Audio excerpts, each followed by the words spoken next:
Bueno, entonces, vamos a retomar. Alguna gente me preguntó, y lo voy a decir de entrada, me preguntó cómo me llamaba, porque aparentemente no dije mi nombre. Mi nombre es Aldo Rodríguez y soy, como dijo la inspectora hoy, soy profesor de inglés y bueno, nada. Bueno, entonces, esta es la segunda parte de marco teórico que les traigo y tiene un agregado bien reciente porque en el capítulo de Los Simpsons de ayer, a mí no me gustan Los Simpsons, pero uno de mis alumnos enseguida me mandó por WhatsApp y dije, lo voy a incluir para el taller de mañana. En el capítulo de Los Simpsons de ayer, ¿vieron lo que salió? Dice, grit. Grit really inspires. Thanks, grit. Grit, ¿se acuerdan que yo les dije hoy que les iba a hablar de una teoría de la persistencia escolar que es la teoría de la tenacidad férrea? La tenacidad férrea en inglés es grit. Y esta teoría, imagínense si estará siendo popular en este momento en los Estados Unidos que en Los Simpsons está saliendo. O sea que les voy a traer la posta a posta. Como dicen los mexicanos, la mera mera les voy a traer ahora. La mera mera.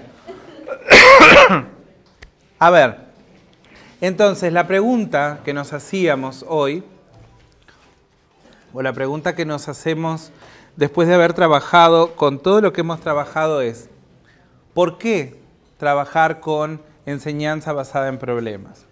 Entonces, básicamente, uno de los elementos importantes de haber trabajado con enseñanza basada en problemas es porque la solución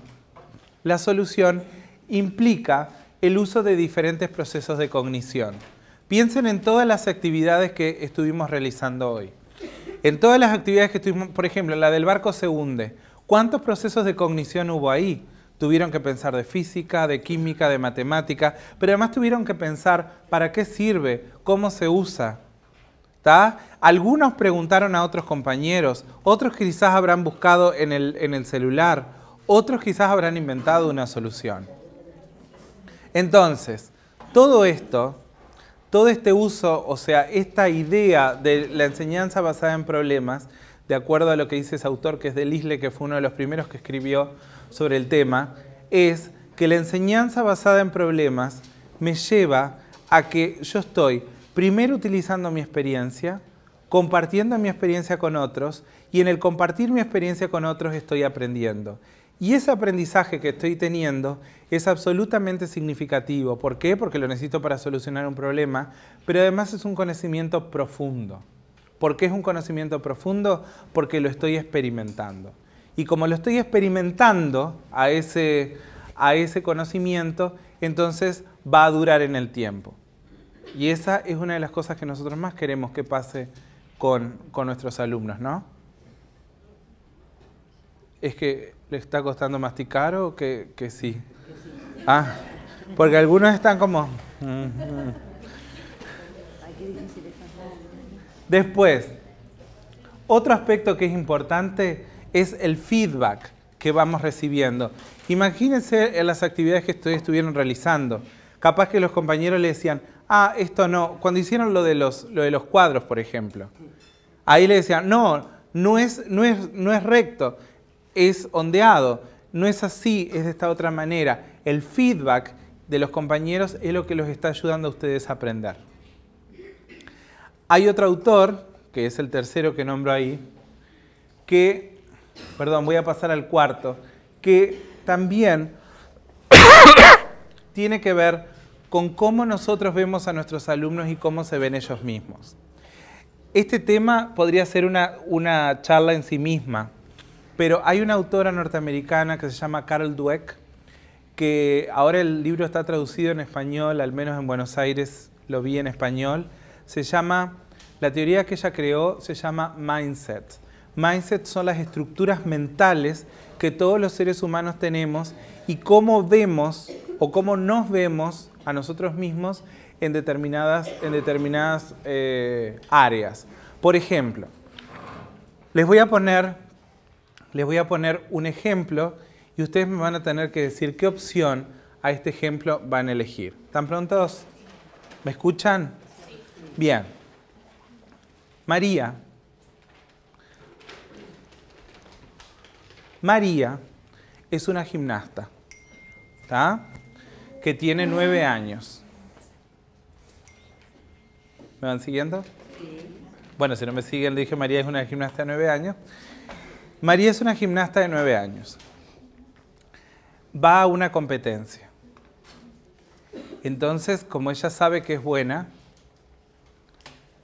sabe que va a ganar, sabe que le va a ir bien y ya sabe dónde va a poner todas las medallas que se va a ganar.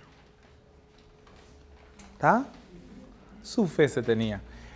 Entonces, María va, compite y efectivamente le va muy bien.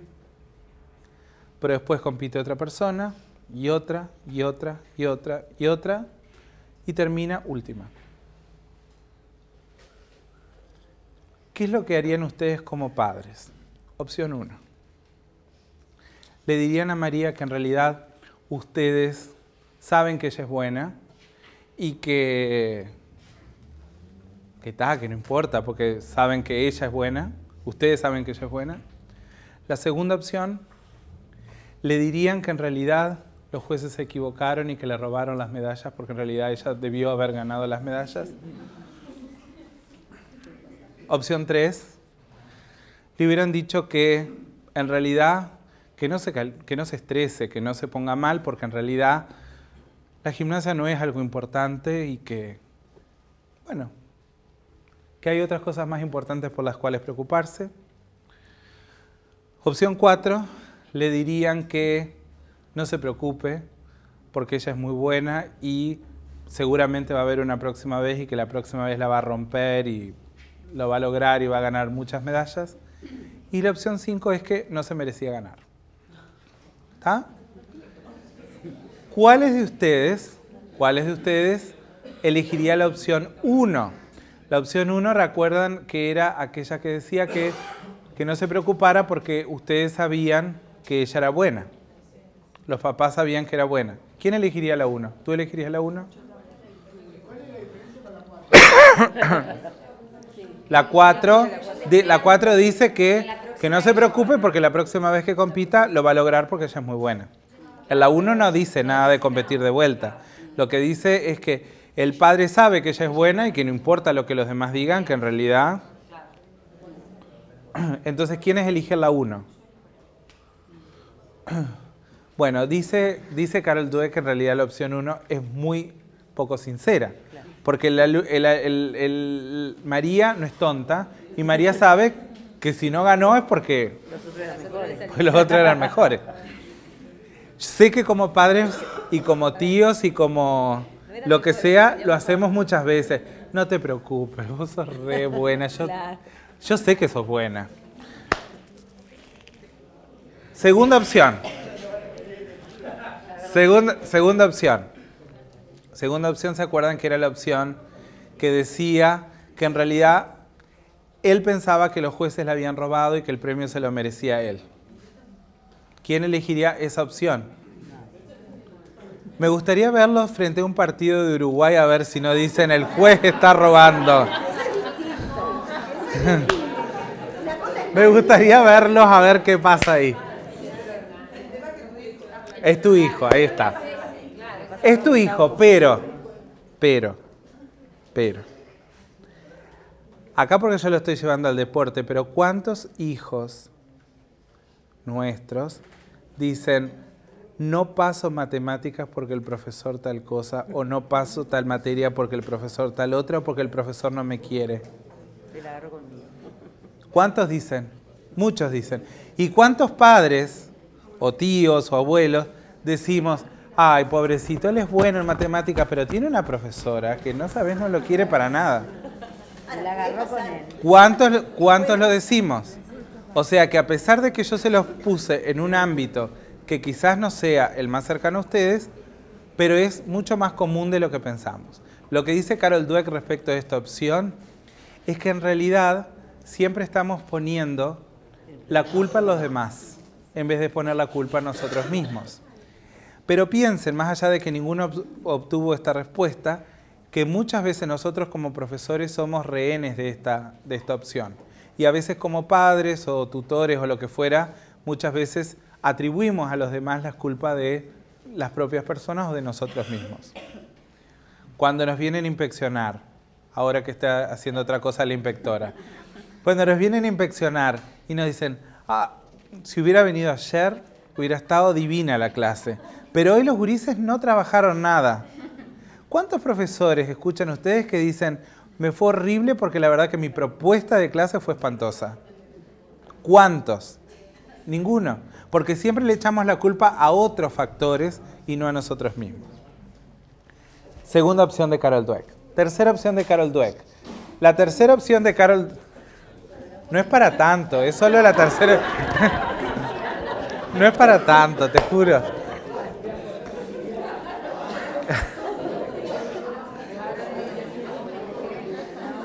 La tercera...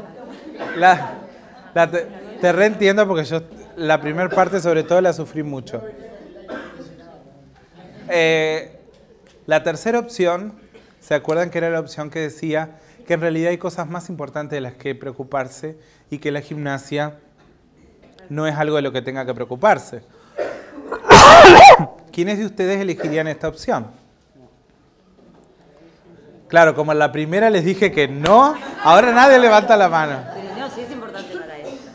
Bueno, esta opción, dice Carol Dweck, que lo que estamos haciendo, o el mensaje que le estamos transmitiendo a María en este caso, o a nuestros alumnos, es decirles que las cosas que no les va bien no son cosas importantes. ¿Está? Sí. Yo particularmente no la elegí porque me parece que es muy contradictorio. O sea, si no fuera importante, ¿para qué la llevaron? Exactamente. Yo estoy completamente de acuerdo contigo en eso.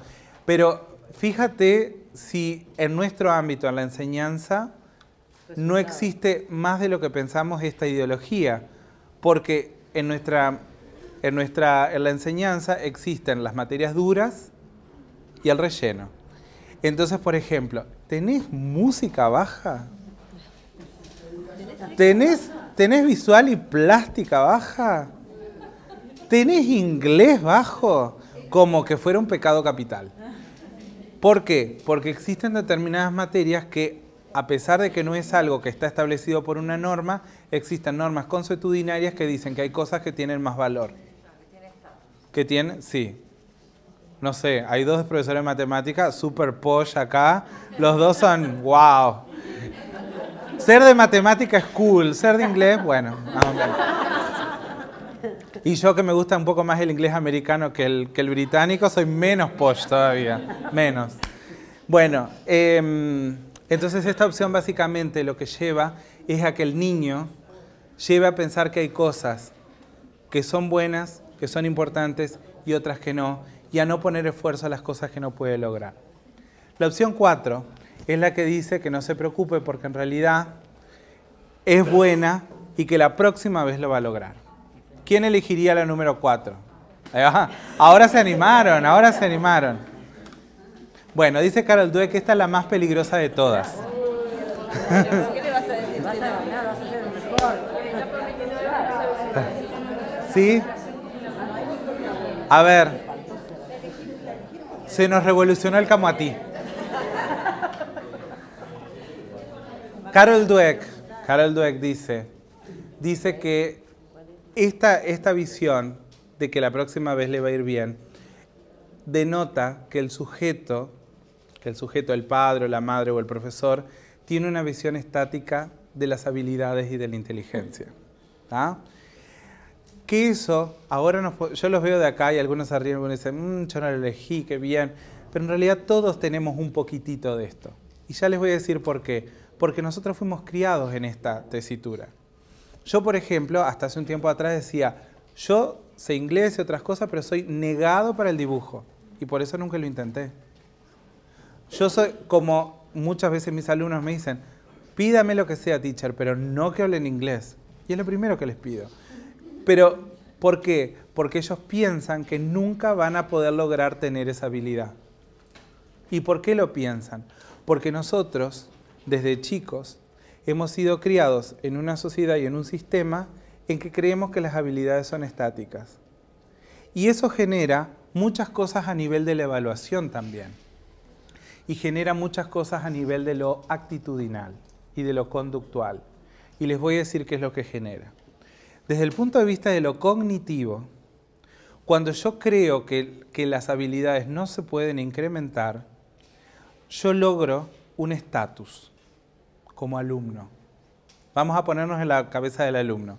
Yo logro un estatus como alumno. También puede ser como profesor. Yo logro un estatus. ¿Qué pasa con ese estatus? Cualquier cosa que desafíe este estatus, yo trato de descartarla. Entonces, por ejemplo, imaginemos... Buenas. ¿Tú de qué sos profesora? De historia. De historia. La compañera es profesora de historia. Te piden que des la vuelta si te sentás a tomar mate con ella. La compañera es profesora... Sí. No, que no entiendo por qué esa opción tiene que ver con lo estático. A mí me parece que todo lo contrario. Ahora te voy a decir por qué tiene que ver con lo estático. Ahora enseguida te lo digo. Supongamos que la compañera es profesora de historia. No, supongamos no, la compañera es profesora de historia. Entonces, la compañera hoy le cae una visita de inspección y le pone 95 puntos de inspección. Bien, ¿no? En historia que van así remándola, bien 95. ¿Qué pasa? Supongamos que dentro de 3 meses el inspector le dice que la va a ir a visitar. No le cae de sorpresa, le dice que la va a visitar. Probablemente ella se enferme y ese día no vaya.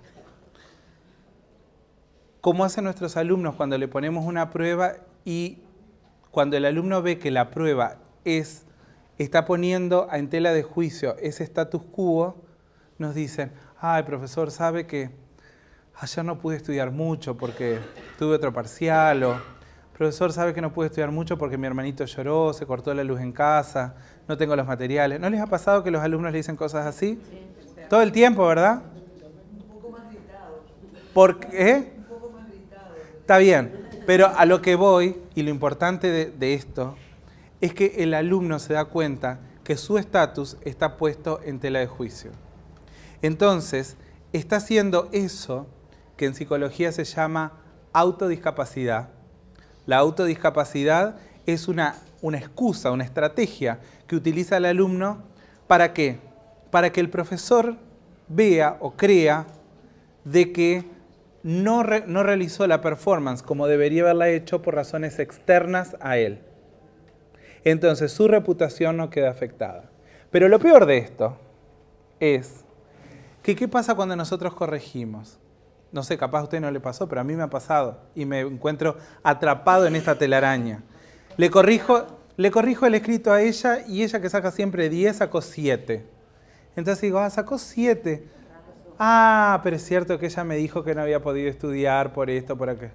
Está bien, le pongo el 7 en la libreta y le mantengo la misma nota del promedio anterior porque no le voy a bajar porque tuvo problemas.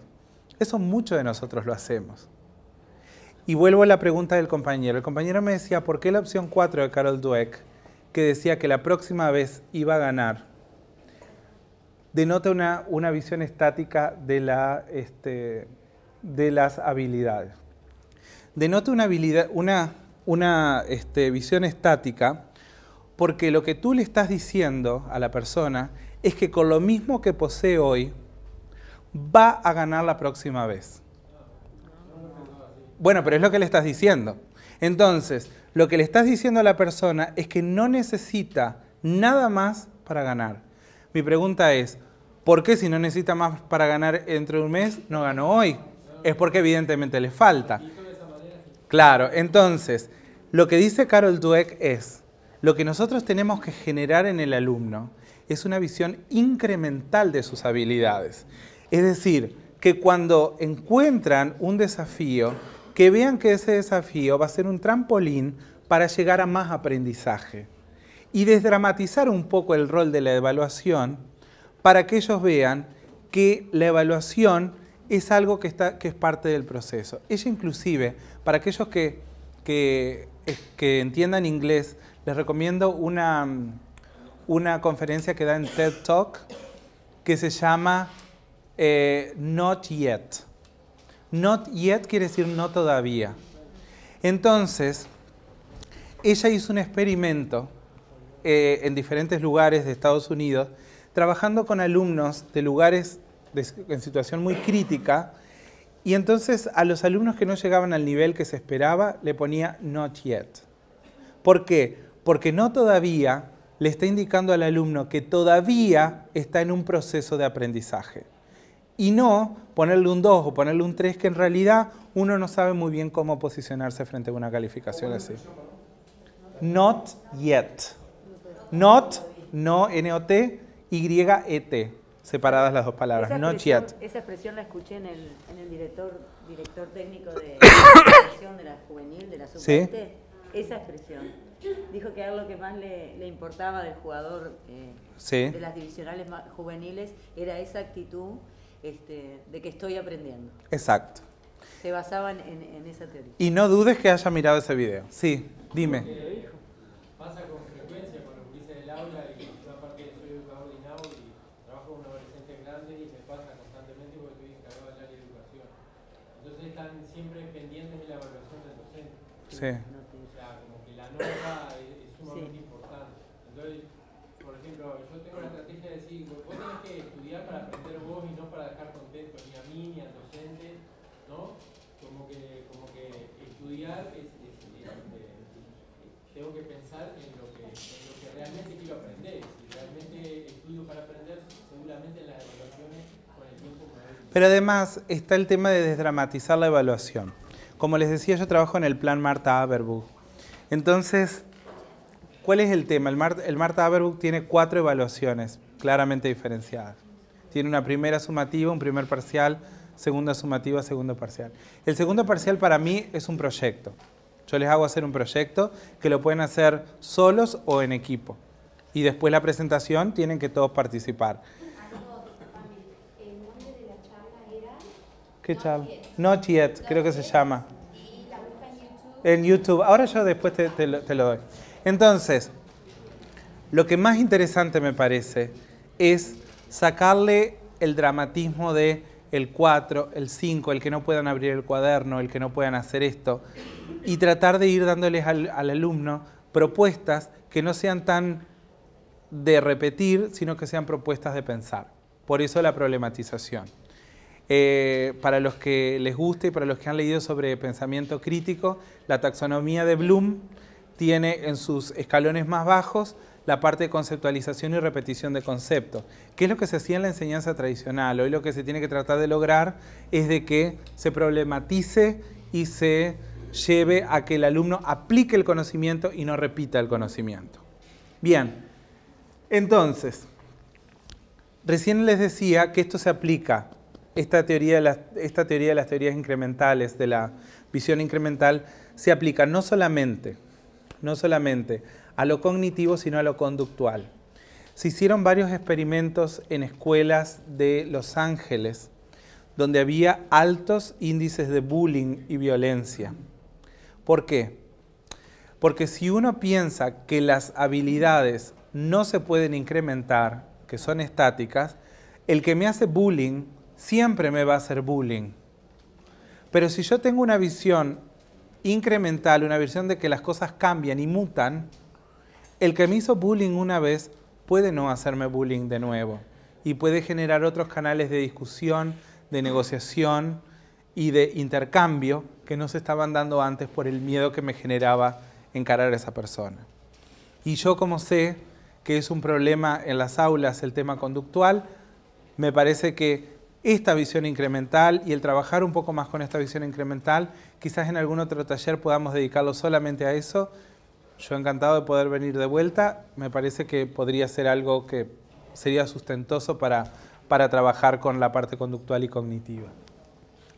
Aparte de, o unido a esta teoría de la visión incremental, esto les quería decir, en cuanto a esta visión incremental, una de las cosas que hizo Carol Dweck, que acá ustedes la podrían hacer de manera casera y que funcionaría, es enseñarle a los alumnos cómo funciona el cerebro.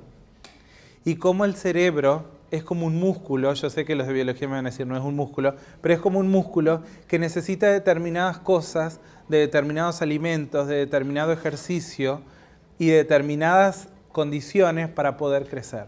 Neuroplasticidad. Claro, neuroplasticidad. Entonces, eso, si le enseñamos sobre neuroplasticidad y sobre cómo se incrementan las funciones del cerebro, los alumnos empiezan a ejercitarlo. Yo hice una investigación en Estados Unidos con alumnos de 7º grado de ciencias. Entonces había 6 grupos, 3 grupos que no tenían esta visión del cerebro y 3 grupos que sí tenían esta idea que se llamaba Brainology, este programa. Y lo que se hizo, lo que se pudo ver, es que los resultados en ciencias mejoraron notoriamente para aquellas personas que enfrentaban los desafíos y que además tener una visión incremental de la inteligencia y de las habilidades nos lleva también a darnos cuenta que el fracaso es temporal y la frustración es temporal. En cambio, cuando creemos que algo es permanente, si yo me frustro, sé que esa frustración no se va a poder cambiar. Unido a eso está la teoría de la tenacidad férrea, que es la que Maggie Simpson habla en el capítulo ahí, que es la teoría de Grit. Esta teoría dice que para que uno pueda persistir, para que uno se pueda motivar y para que uno pueda continuar, una de las cuestiones importantísimas que hay que lograr es explicitar los objetivos académicos. ¿Por qué estoy acá? Entonces, por eso la dinámica del globo tiene mucha importancia y sobre todo, una de las cosas que plantea Angela Lee Duckworth y lo plantea también Thomas Hoer, otro autor que se los nombré ahí, es que nosotros tenemos que exponer a los alumnos a la frustración. Pero no exponerlos y dejarlos, exponerlos de una manera condicionada. Thomas Hoer dice que en algún punto de nuestra clase tenemos que frustrar al alumno en una clase. Y que después de eso tenemos que hacer como un taller en donde podamos explicitar, por ejemplo, supongamos que les planteo un problema y ese problema lo pueden resolver 10 personas. Que esas 10 personas comenten cómo lo pudieron resolver para que los otros empiecen a tener ganancias respecto de estrategias que les ayuden a persistir. En Japón, los profesores de matemáticas hacen esto como parte de su clase. Los profesores de matemática lo que hacen es plantearle a los alumnos problemas de muy difícil o no resolución. Entonces, les dan, por ejemplo, 1 hora para resolverlo. En esa hora, los alumnos interactúan entre ellos, buscan en internet. ¿Cuál es el resultado de eso? Que al final de la clase, los alumnos pegan las resoluciones al problema y hay 15, 16, 20 formas de resolver el problema. ¿Qué es lo que genera eso? Lo que genera eso es que los alumnos no van a buscar tanto el resultado, sino que van a buscar o se van a centrar en el camino hacia el resultado. ¿Y por qué es bueno esto que les estoy diciendo? Es bueno porque después en la vida les tiene que servir también. En Japón se utiliza mucho la enseñanza para la vida y hoy por hoy se ha visto también, es lo que estamos utilizando en nuestro sistema educativo, la enseñanza para la vida. Por eso enseñamos tanto estrategias, porque esas estrategias me tienen que servir para eso. Entonces, ¿para qué enseñar o para qué trabajar la frustración en clase? Trabajar la frustración en clase para que cuando el alumno se frustre fuera de la clase, sepa que existen formas de salir de esa frustración. Por ejemplo, buscar a una persona con más experiencia. Bueno, podrán decirme, eso está en la tapa del libro, pero no todo el mundo lo sabe y eso ustedes lo tienen más que claro. Entonces, cómo buscar esas estrategias es parte también del trabajo de clase. También implica el uso de la autonomía. El trabajo en proyectos, como lo vimos ahora, promueve la autonomía del sujeto. Y la autonomía es uno de los 16 constructos de la motivación intrínseca del sujeto. Entonces también es importante, porque también de la motivación intrínseca y extrínseca se ha visto que lo mejor o lo deseable es favorecer la motivación intrínseca más que la extrínseca. Y tenemos a nuestro siempre amigo Vygotsky diciéndonos que a través de esto también estamos desarrollando la zona de desarrollo proximal. ¿Aló? Sí. Nunca hablaste de la quinta opción de Beck. La quinta opción de Dweck es la que dice que no se lo merecía y es la que corresponde. ¿Por qué? Porque lo que dice Carol Dweck es que en el momento la habilidad tal y como la tenía no le da o no le rinde para poder ganar. Entonces lo que dice, también lo dice Angela Lee Duckworth cuando habla de tenacidad férrea. Dice que lo peor que le podemos decir a nuestros alumnos es es premiarles la habilidad. Porque cuando uno premia la habilidad, le está diciendo que con eso ya es suficiente. Entonces lo que dice, lo que propone para la tenacidad férrea Angela Lee Duckworth es lo siguiente. Ella dice que hay que hacer esfuerzo por 2. ¿Por qué dice ella que hay que hacer esfuerzo por 2? Porque cuando uno tiene un talento y a ese talento le pone esfuerzo, logra tener una habilidad. Cuando uno tiene una habilidad y le pone esfuerzo, logra tener una buena performance. Y a través de una buena performance va logrando los objetivos que está buscando. Hay un ejemplo en el libro de Carol Dweck, que yo no lo cito demasiado porque en alguna oportunidad me han criticado el ejemplo, pero uno de los ejemplos que ella cita es el de Michael Jordan. ¿Ah? Porque todos conocemos la vida exitosa, fashion de Michael Jordan. Pero lo que no sabemos muchos, o no sabíamos muchos, es que cuando Michael Jordan, les doy un poquito de contexto, Michael Jordan cuando quiso estudiar en la universidad, la forma, el vehículo que vio para estudiar fue entrar a través del deporte.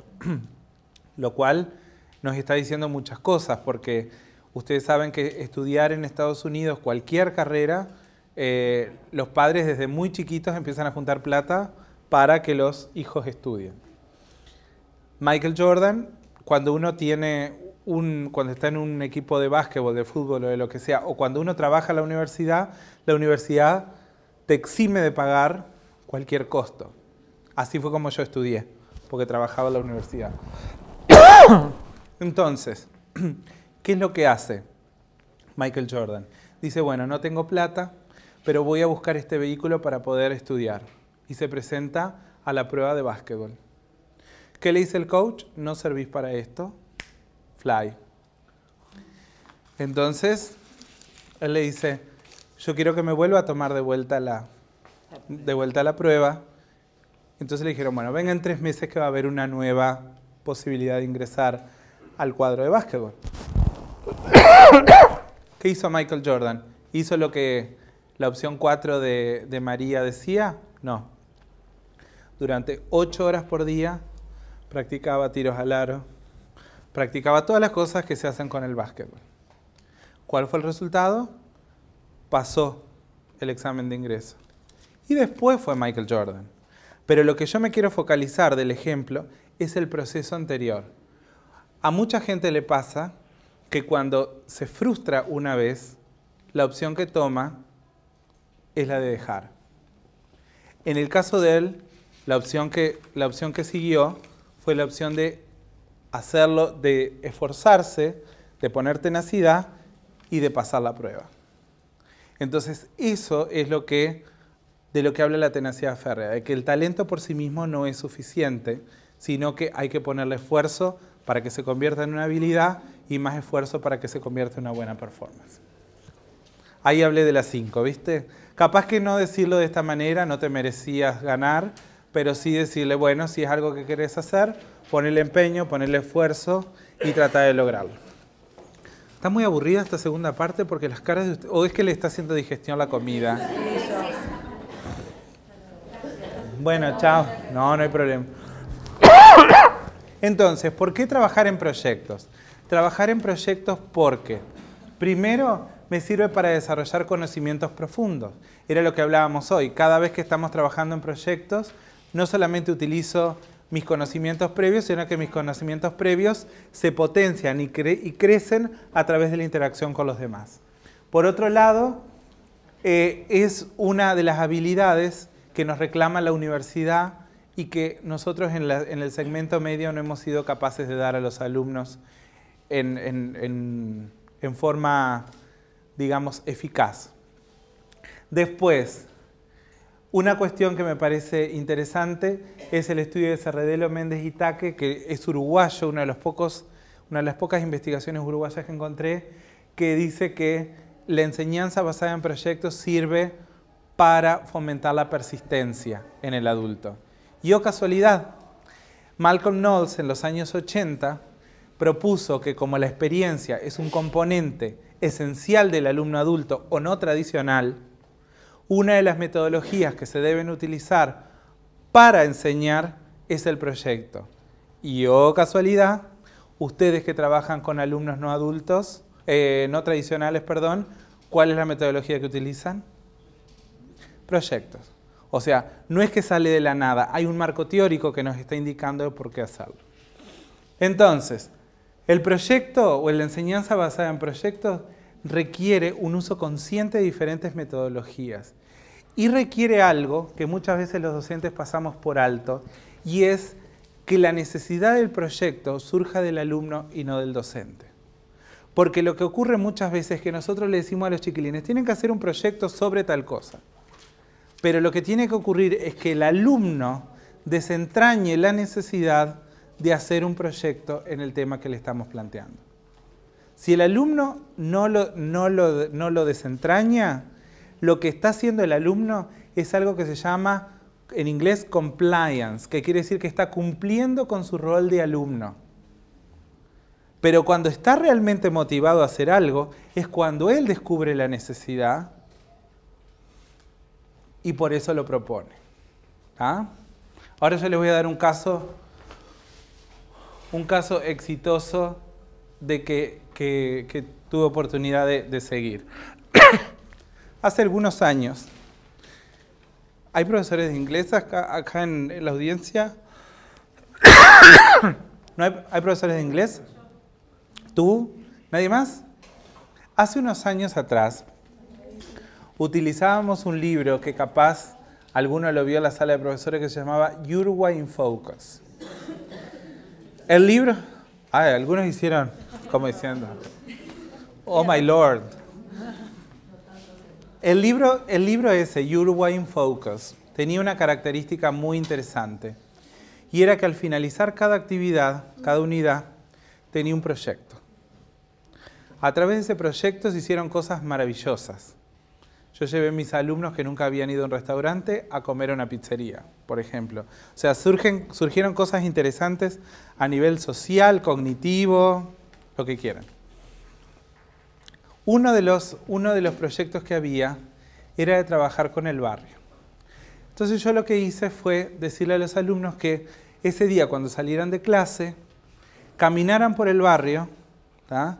Y vieran qué lugares del barrio estaban desaprovechados. O sea, qué lugares del barrio a ellos no les gustaban y que podrían ser utilizados en algo más. Entonces, a la clase siguiente me dijeron, bueno, hay un terreno baldío, hay una casa abandonada, hay esto, hay una cantidad de mugre. Bueno, surgieron diferentes cosas. ¿De dónde surgió el problema y de dónde surgió la necesidad de hacer el proyecto? Del alumno. Porque entonces ahí yo les dije, bueno, ¿cómo harían ustedes para mejorar el barrio si tuvieran los medios? Entonces ahí, ¿el teacher intervino? No. Yo solamente les planteé un problema. Y ellos empezaron a desentrañar cómo hacer para lograr el proyecto que querían hacer. Entonces empezaron a averiguar qué se necesitaba para hacer una plaza, qué se necesitaba para poner un carrito para vender tortas fritas, como algunos propusieron, qué se necesitaba para ocupar una casa que estaba abandonada y hacer un gimnasio. Y entonces cada uno apareció con un proyecto. ¿Tá? El proyecto en sí no demandó demasiado trabajo de mi parte, porque cada proyecto, quienes lo realizaron fueron ellos. La única característica que yo les pedí es que tuviera al menos 5 asignaturas involucradas. Yo les propuse que materias, no. Ellos tenían que buscarle las conexiones. Entonces, por ejemplo, A los que propusieron la plaza, hablaron con los profesores de visual y plástica, hablaron con los profesores de idioma español, hablaron con los profesores de educación física, hablaron con los profesores de biología, ¿tá? Y bueno, y tenían inglés. O sea, pero acá podemos seguir agregando cosas. Entonces, el profesor de educación física le decían qué tipo de ejercicios se podían realizar. El profesor de visual y plástica, cómo hacer la maquette y cómo diagramar las distintas cosas que querían poner. Cómo usar el espacio. Y así se fue dando cosas muy interesantes, hasta el punto que una pequeña placita que hicieron la pudieron concretar gracias a los proyectos esos que estaban haciendo. Pero aún si no se concretara nada, ¿quién fue el que descubrió, quién descubrió los lugares que se necesitaban mejorar? Los alumnos. ¿Quiénes resolvieron el problema de qué hacer con esos lugares? Ellos. ¿Quiénes hicieron las conexiones con las demás asignaturas? Ellos. Esas son las tres preguntas que se tienen que hacer cuando planteen un problema. La respuesta tiene que ser siempre igual, tienen que ser ellos.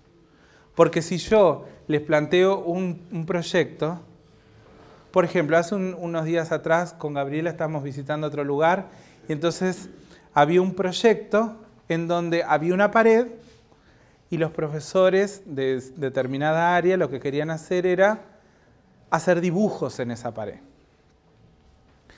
Entonces le pidieron a los chiquilines que consiguieran plata para la pintura. ¿Cuánto consiguieron? 0. ¿Por qué consiguieron 0? ¿Era un proyecto de ellos? ¿Estaban apropiados? ¿Le veían el valor a hacer el proyecto? No. Para mí eso se hubiera cambiado rápidamente proponiéndoles a los chicos que hicieran de hacer una competencia para ver qué querían hacer ellos con la pared. Porque quizás otros querían hacer una de esas paredes con rocas para escalar, capaz otros querían hacer, no sé, las ideas pueden ser infinitas, pero acá estábamos imponiendo un proyecto que a mi criterio, la imposición del proyecto era lo que quitaba la motivación a los alumnos. Para pensar. Ese fue un ejemplo de los que hice. Entonces, cuando hablamos de un proyecto, ¿cuáles son las etapas? Todos ustedes deben saberlo porque trabajan con proyectos todo el tiempo. Pero sí, decime.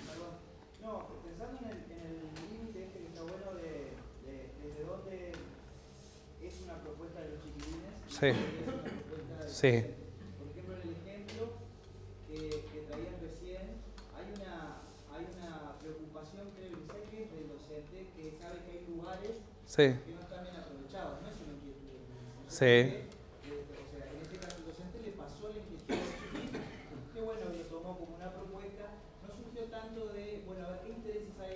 No, el docente dijo, hay lugares que no están bien aprovechados. En base a mi visión de lo que es aprovechar los lugares, Sí. considero que no están bien aprovechados, ¿no? Sí. Entonces, en esto de la iniciativa de los chiquilines, ese límite... Es un límite muy, muy flaco, pero aún así lo que debo decirte es que yo no planteé el problema.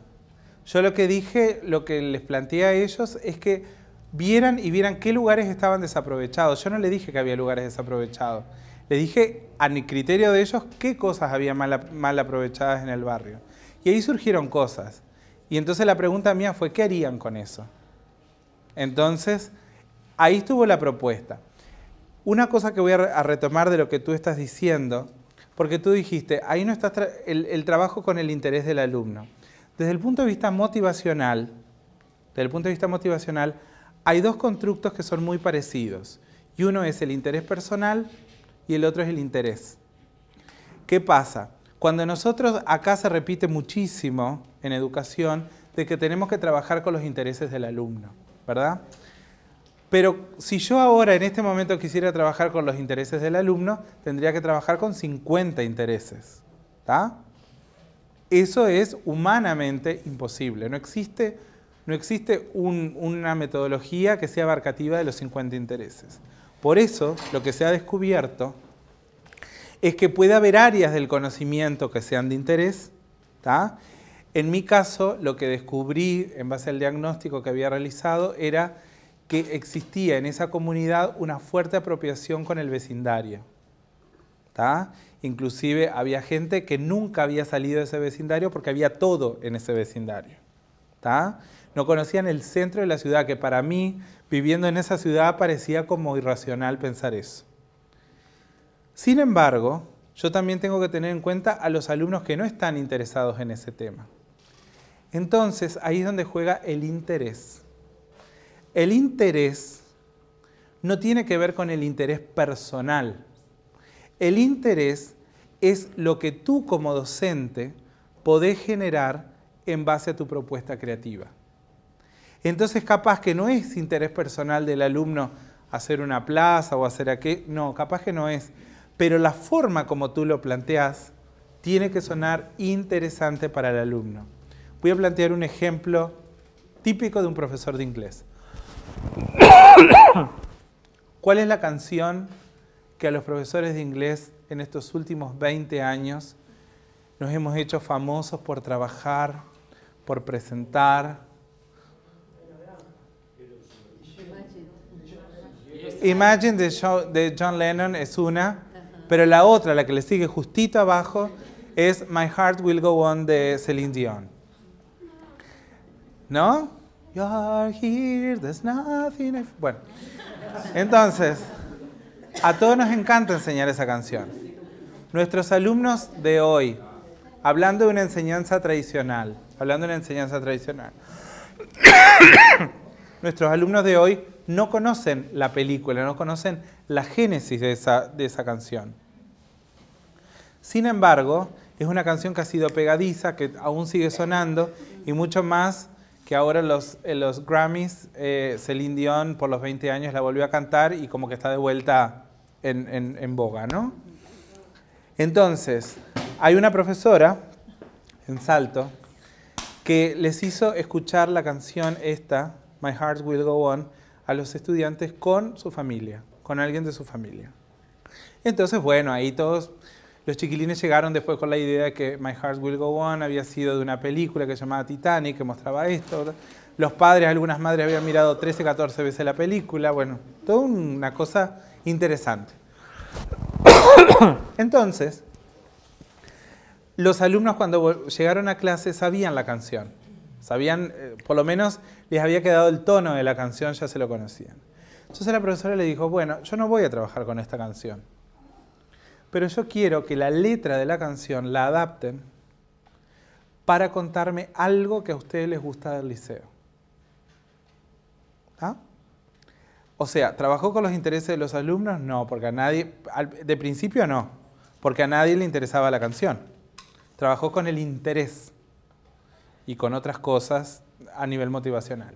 ¿Qué pasó después cuando les pidió que adapten la letra a algo que les gusta del liceo? Ahí sí trabajó con el interés de los alumnos. Y esa canción que se llama My Heart Will Go On se transformó en varias versiones. Y la que a mí más me gustó se llama I Will Eat You, o sea, te comeré.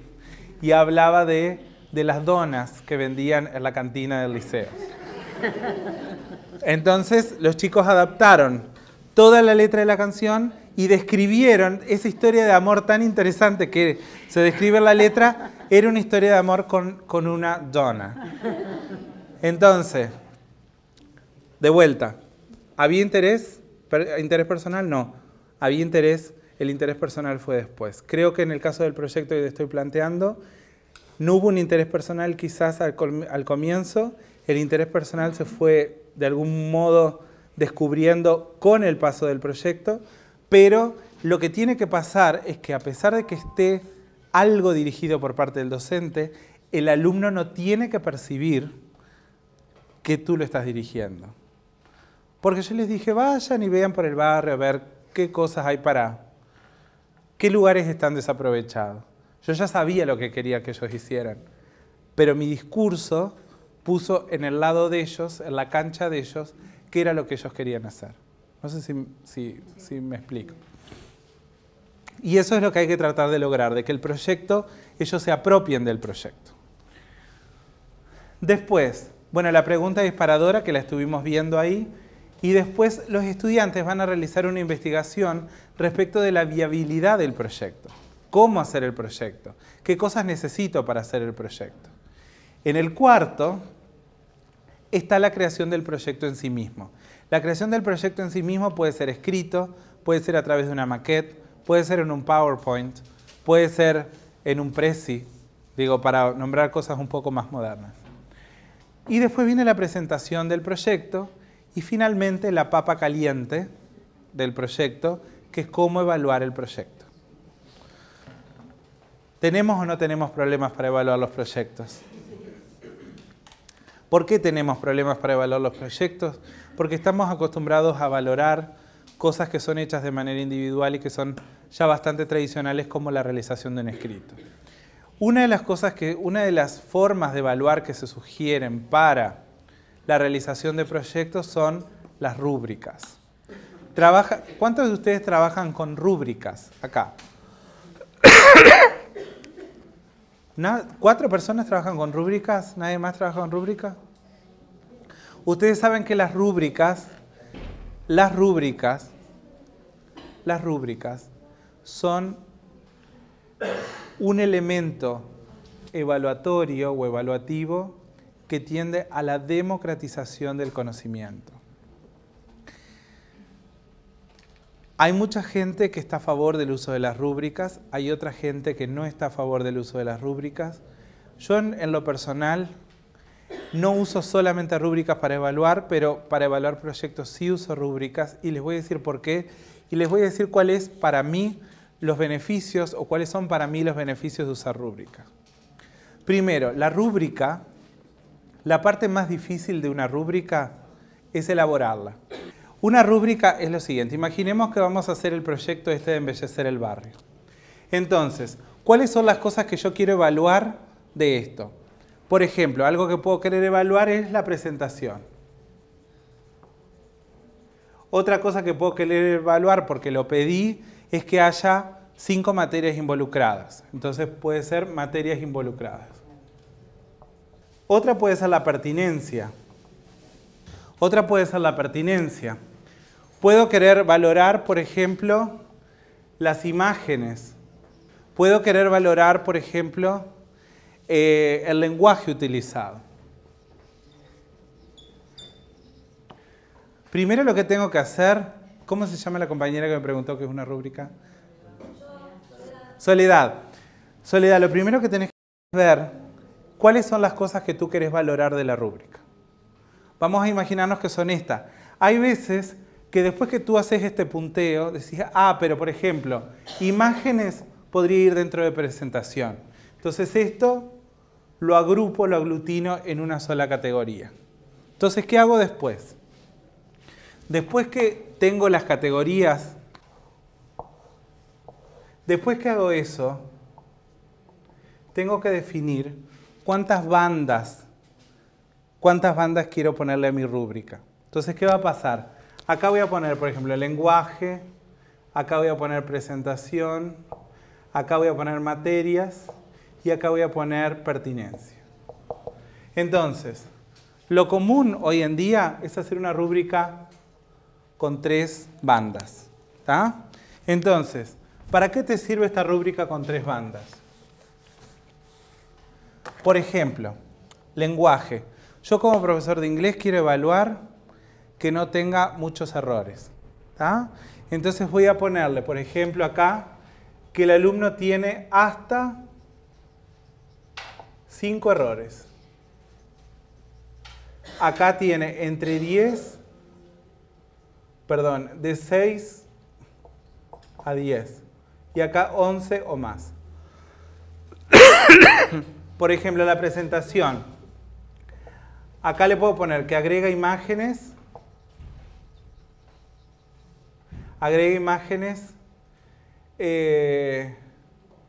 que se ven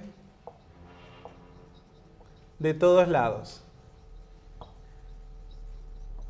Supongamos que acá la presentación, sin imágenes, y acá la del medio podría ser imágenes pequeñas que no se ven desde los diferentes lugares del salón. ¿Van entendiendo más o menos cómo estoy haciéndolo? Materia, si yo le pedí que haya 5, acá pongo 5 o más materias involucradas. Pongámosle que acá pongo de 3 o 4 y acá menos de 3.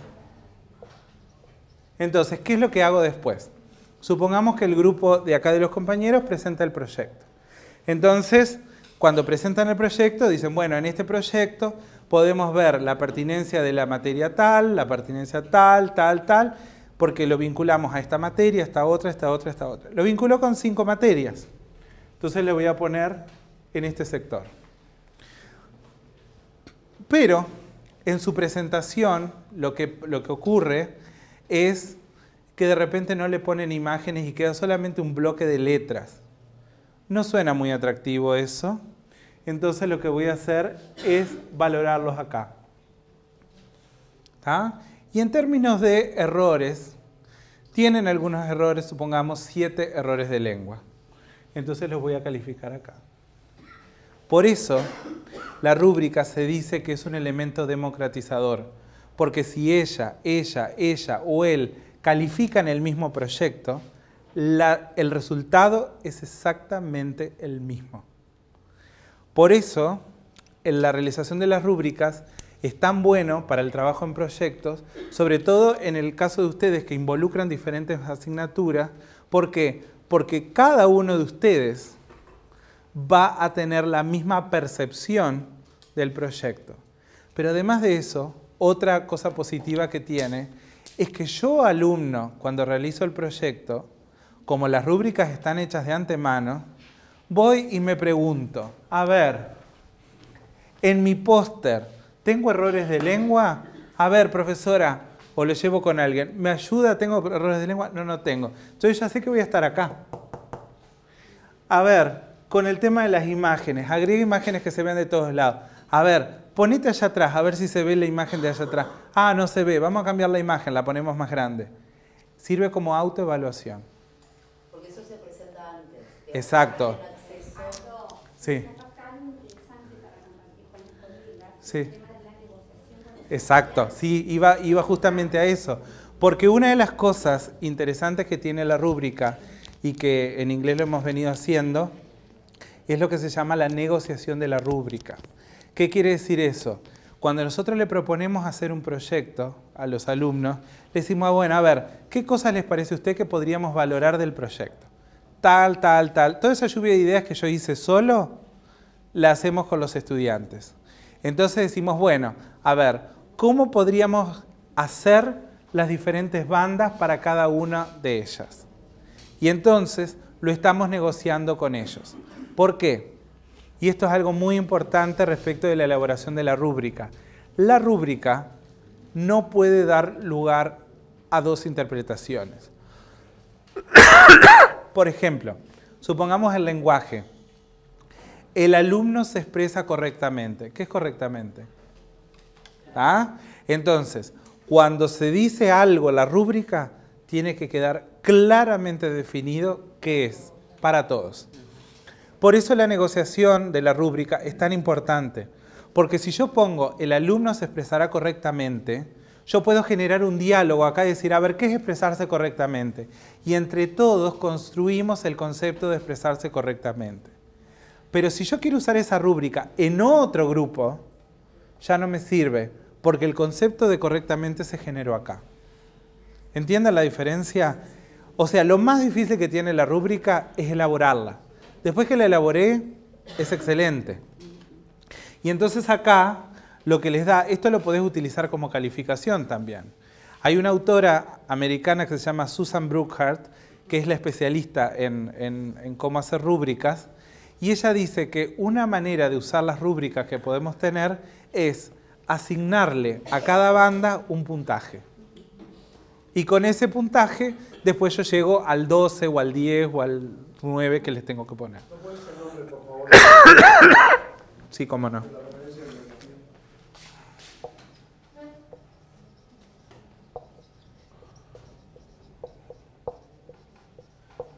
Lo tengo al libro, así que si saben leer inglés, me lo piden que se los doy. Susan, no sé. Sí, y está el de Rourke también. Yo lo que he leído es casi todo en inglés porque a veces me resulta hasta más fácil leer en inglés que en español. Guarda poca coherencia, ¿no? Con el texto de la pedagogía que hemos venido dando. No, ¿sabes que no? Porque en realidad acá lo que el compañero está planteando es que guarda un poco de tiene incoherencia con lo otro que veníamos dando. No guarda incoherencia, ¿sabes por qué? Porque el uso de la rúbrica, cuando tú lo usas, lo puedes utilizar para ver tu propio crecimiento. Entonces, cuando hablábamos del not yet, por ejemplo, hace un rato atrás, para darte una idea, yo trabajo mucho con presentaciones orales. Entonces, lo primero que hago al principio de año es que elaboremos juntos una rúbrica para las evaluaciones orales. Entonces, ¿qué ocurre? De repente, en marzo, yo hago una presentación oral y me da este resultado. Entonces, capaz que de repente, en la segunda presentación oral, el resultado que me da es este y este. Entonces, el alumno mismo va viendo cómo está fluctuando su performance. ¿Tá? Lo importante de la rúbrica es que el alumno puede compararse a sí mismo e ir viendo cuál es su evolución. ¿Tá? Entonces, como decía hoy, yo no lo veo como un fracaso que se haya movido a una banda anterior, porque quizás el trabajo que le estoy planteando es mucho más desafiante que el primero. ¿Tá? Pero lo importante es que él sepa dónde está. ¿Tá? Entonces yo no lo veo así, inclusive desde el punto de vista motivacional, trabaja un poco con el tema de la autoeficacia. La autoeficacia es el ver que uno puede ir mejorando. Entonces, si bien es cierto que en la primera tuvo indicadores que fueron mejores que los de la segunda, pero tú también sabes el nivel de complejidad de la actividad. Capaz la primera fue decir, presentarte a vos mismo en inglés, que no tiene complejidad porque es lo que todos hacemos al principio, y de repente la segunda tenías que exponer sobre una noticia que pudiste leer o que pudiste ver en la televisión. Y eso implicaba un nivel de complejidad mayor. Entonces, sí.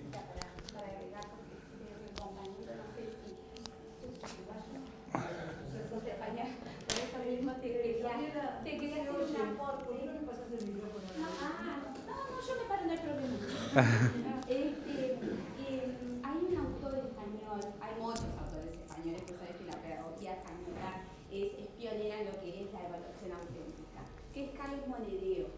Monedero habla mucho del tema de la evaluación auténtica y lo alinea a lo que es el trabajo en rúbrica. Yo les recomiendo un libro de Monedero donde habla sobre las estrategias, la evaluación, y él hace hincapié, además hay muchos videos en YouTube. Carles Monedero es de Barcelona, es director de la Escuela de Pedagogía de la Universidad de Barcelona, y muy claramente hay un video de YouTube que dura más o menos 1 hora y media. Él comienza hablando de las estrategias y culmina hablando de lo que es la evaluación auténtica, el trabajo en proyectos. Se lo recomiendo a todos porque está en español. Nosotros usamos mucha bibliografía en inglés, pero también Carles, que viene a ser como un Carlos, pero vieron que claro, como Carles Monedero, exacto. Y el video de YouTube no recuerdo bien, pero si ustedes buscan Carles Monedero, todo todo lo de él vale mucho la pena para lo que estuvimos hablando hoy con Aldo, pero así, no tiene desperdicio. Siendo lo dije en español, por eso que... Pues venga, que es un compañero. Bueno, entonces, esto de las rúbricas, ya termino, gente, ya termino. Esto de las rúbricas es muy importante, como les decía, para ver dónde el alumno se puede posicionar, pero también para hacer una autoevaluación. En esto, ¿cómo?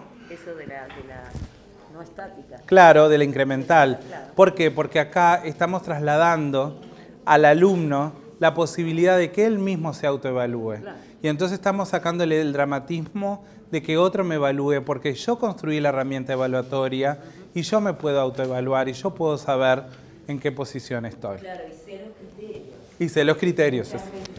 No se sabe. Sí, por ejemplo, no sabe Exacto, exacto. Por eso la rúbrica es tan importante. Entonces, lo que les voy a plantear ahora, en 5 minutos, no sé si han escuchado esa frase en el día de hoy, en 5 minutos les voy a plantear que discutan una idea que podría ser trabajada en proyecto que involucre 5 asignaturas. ¿Está? Ah, me miraron como diciendo, ¿realmente? Sí, realmente. Vamos a discutir una actividad cualquiera que se pueda hacer en 5 asignaturas. 5 minutos, contando ya. Tendría que buscarlo, porque lo estudié hace ya bastante tiempo, no me acuerdo exactamente el nombre y no lo quise decir por las dudas de meter la pata, de asignarle algo a alguien que no fue. Pero creo que ya termino con esto. Les agradezco, ahí tienen mi mail y tienen mi celular por las dudas si quieren mandarme WhatsApp o lo que sea, por alguna cosa que necesiten. Vieron que el mail es juancito@hotmail.com. Por favor.